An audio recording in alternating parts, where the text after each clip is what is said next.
আসসালামু আলাইকুম। ধানমন্ডি 27-এ রাস্তার মাঝখানে হঠাৎ করে ভেঙে গেছে। দেখা যাক, বিশাল একটা কুয়ার মতো। অবশ্য রাস্তা এখন বন্ধ। আরে হ্যাঁ, কি অবস্থা!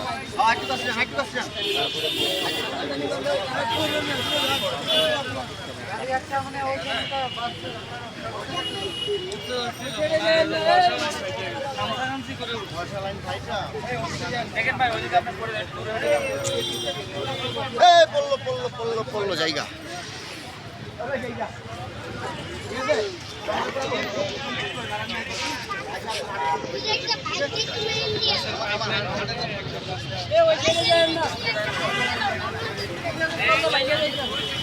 এই জায়গায় মূলত হয়েছে ওয়াটার লাইন ভেঙে গেছে, পানি লাইন। এখান থেকে পানি বের হয়েছে, এই কারণে আর কি এই অবস্থাটা হয়েছে। ধানমন্ডি 27-এর রাস্তা প্রায় অনেকটা জ্যাম আছে।